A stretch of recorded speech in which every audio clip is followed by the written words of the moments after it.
Aleluia. Dá graça, Senhor. Bendito é o nome santo do Senhor. Aleluia! Glória a Deus! Igreja com a paz do Senhor. Amém. Quem está feliz com Jesus? Amém. Aleluia, né? Igual a nossa irmã Maria. Deus abençoe. Obrigado pelo convite, viu? Internet da nossa irmã Iris. Feliz aqui em ver nossa irmã Iris, nossa irmã Yasmin, né? Fico feliz também em conhecer, né, mais um rebanho aí, uma igreja, né, que vai morar no reino dos céus, eu creio. Amém. Feliz ainda por ver minha irmã aqui, gente. Eu cheguei com minha irmã. Deus abençoe a sua vida grandiosamente, viu? Eu creio que eu e a minha casa toda serviremos ao Senhor. Mas Deus vai tocar, Deus vai trabalhar, né? Porque a minha família é escolhida do Senhor. Glória a Deus. Meus irmãos, abre vossas Bíblias. Livro de Mateus 26, a partir do versículo 31.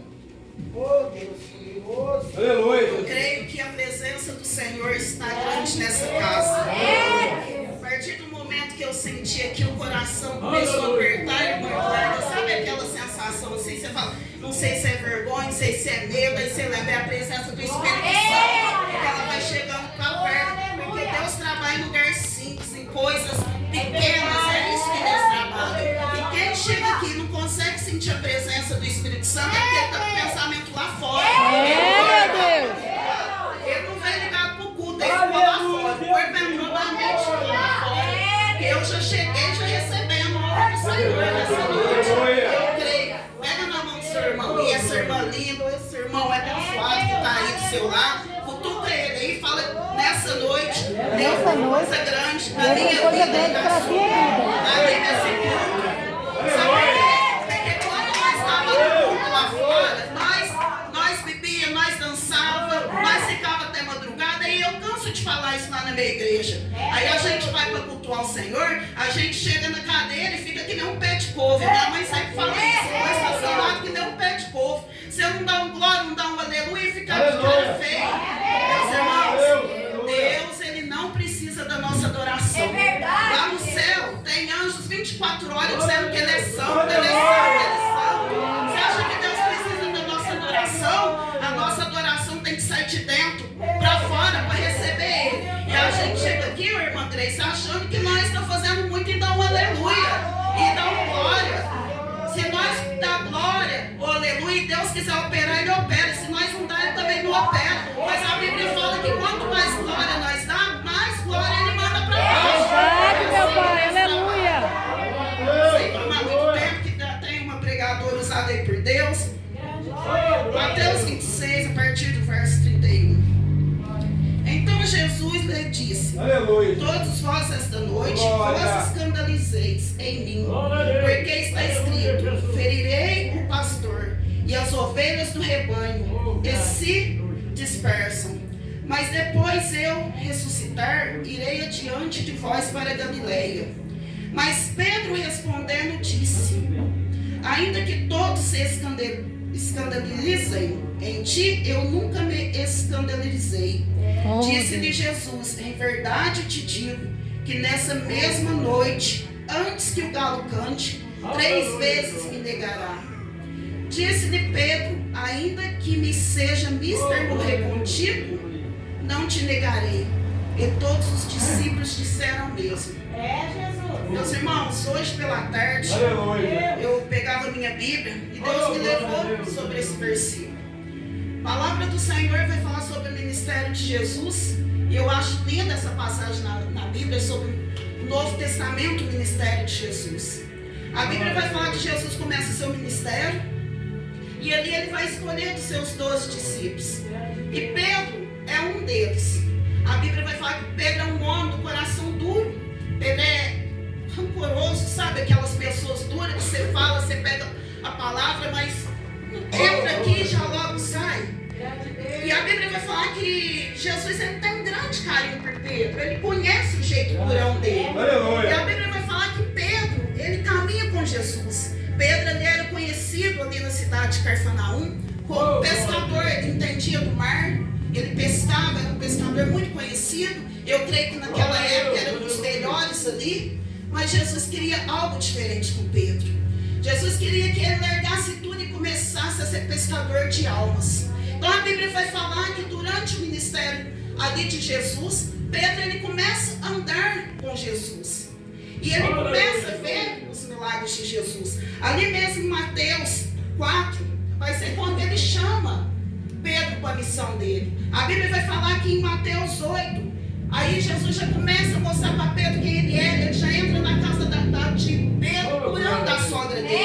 A Bíblia vai falando de todos os mandamentos que ele prega para Pedro. Mas Pedro, na mesma hora que ele conhece Jesus, que ele tem a sabedoria, ele já bate de frente com Jesus. Pedro conhecia Jesus, ele caminhava com ele sabia de tudo que acontecia ali. E a Bíblia vai falar que numa certa ceifa, Jesus pergunta para Pedro: vocês que estão andando por aí falando do meu evangelho, o que esses povos têm falado? Quem eu sou? E Pedro fala, alguns falam que você é filho de Deus vivo, outros falam que você é Ezequiel, outros falam que você é Elias ressuscitado. E Jesus fala para ele: quem eu sou para você, Pedro? E quem eu sou? E Pedro, com uma sabedoria muito grande, fala: você é filho de Deus vivo, né? Ou seja, você é o nosso Salvador. Mas o texto mais abaixo vai falar que quando Jesus começa a falar que ele vai ser pego pelos fariseus e pelos escribas, que ele vai ser morto, Pedro já faz o quê? Pedro já bate de frente, ele não quer aceitar. E aqui nessa passagem que eu li, a Bíblia vai falar que Pedro ele é avisado que ele vai negar Jesus. E Pedro fala: se eu, falando pelas minhas línguas, não na Bíblia, mas eu imagino Pedro falando: Jesus, mestre, jamais, se eu tiver que morrer no seu lugar, eu vou. Eu jamais deixarei. Mas o que acontece? O texto à frente não vai falar isso. A Bíblia vai falar que Jesus, ele é pego, ele vai para o Getsemane orar. Quem que ele chama? Ele chama Pedro para ir junto com ele. Pedro, João e Tiago. E a Bíblia vai falar que Jesus vai orar por 3 vezes.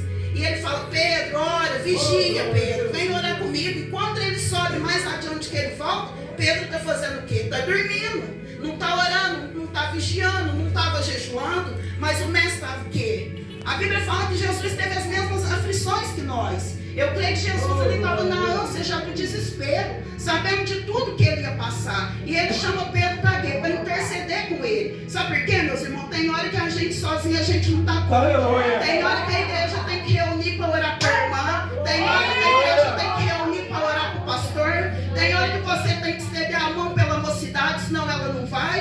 Jesus ali mesmo, ele sendo mestre, Larissa, ele sabia de tudo que ia acontecer. Ele necessitou dessa intercessão dos discípulos dele. Mas a Bíblia vai falar que já começa ali 3 vezes Pedro dorme. Pedro não ora com Jesus, Pedro não vigia. E hoje, no dia que estamos vivendo, se nós não vigiarmos, o inimigo ele vem lançando os pratos. E a gente pensa assim: é só um pecadinho, não vai acontecer nada não. Hoje eu pego, amanhã Jesus perdoa sim. Jesus, ele é o mestre, ele perdoa todos os nossos pecados. Mas isso aí naquele dia vai ser julgado. Porque lá a gente não vai entrar de qualquer jeito.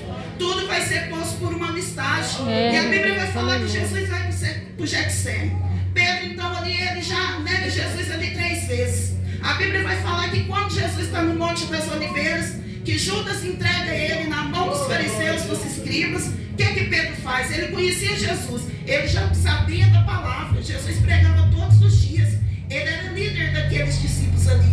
Pedro já vai com o quê? Com a violência. O que Pedro faz? Ele vai e corta a orelha de um dos soldados. Jesus, tentando de novo consertar o erro de Pedro, vai lá e faz o quê? Pega na orelha, cola de novo na mão do soldado, consertando o erro de Pedro. Hoje eu te falo, até quando Jesus vai ficar consertando o nosso erro, até quando Jesus vai ficar consertando a nossa desobediência, a gente faz e acha que Jesus é obrigado a consertar. A gente faz um erro e depois vai ali pedir perdão, as coisas começam a dar errado. Aí a gente quer culpar Deus, mas não lembra do que nós fizemos lá atrás por desobediência de Deus. A Bíblia fala que Jesus foi morto. Pedro não estava lá. Quando Jesus está passando pela via dolorosa, o que Pedro faz? Pedro nega Jesus mais 3 vezes. Alguns dos homens ali, dos soldados, perguntam: você andava com aquele homem? Eu nem conheço. Por 3 vezes ele fala isso. Pedro nega. Pedro fez o quê? Ali, quando já estava difícil, ele já não conhecia mais o mestre. Quando tudo estava difícil, ele já virou as costas para o mestre. Porque a gente adorar quando as coisas estão muito boas é gostoso. É bom você vir dar glória, aleluia, você falar em mistérios, línguas estranhas. Mas se você vir adorar, vir para o culto quando tudo está difícil, quando a dispensa já não tem mais nada, aí você já começa a murmurar. Você já não começa mais a dar glória. Você acha que Deus é culpado por tudo aquilo que você está passando. Entendeu? E Pedro ali, ele já não conhecia mais Jesus. Ele já não queria mais ter intimidade mais com o mestre. A Bíblia fala que Jesus foi morto na cruz. Pedro não estava lá. Mas a Bíblia é linda, eu amo ler a Bíblia. Sabe por quê? O que eu acho mais lindo é que Pedro tinha uma promessa. Pedro tinha um chamado. Deus conhecia o coração duro de Pedro. Deus conhecia a desobediência de Pedro. Deus estava falando: Pedro, você vai pagar, Pedro, você vai sofrer um pouquinho, mas o meu chamado por você continua, Pedro. A minha promessa na sua vida ainda continua, Pedro. E a Bíblia é linda e vai dizer que quando Jesus, ele é morto, passou 3 dias, ele ressuscita. Eu fico imaginando Pedro ali. Eu andei com o mestre, eu vi as promessas dele, agora ele foi embora e esse povo veio fora. Eles vão vir atrás de mim. Eu que sou líder. Sabe por que eu falo em líder? Porque às vezes você acha que pastorear é fácil. Às vezes você acha que liderar é fácil. E às vezes vem tudo em cima da gente. Não é assim, irmã Maria? Às vezes a gente está ali na frente e vem tudo em cima da gente. Só que a Bíblia vai dizer que Pedro, ele se sente ali, depois que Jesus foi morto, com medo, afligido, escondido. Ele já não conhecia Jesus. E a Bíblia vai falar que Jesus ressuscita ao 3º dia.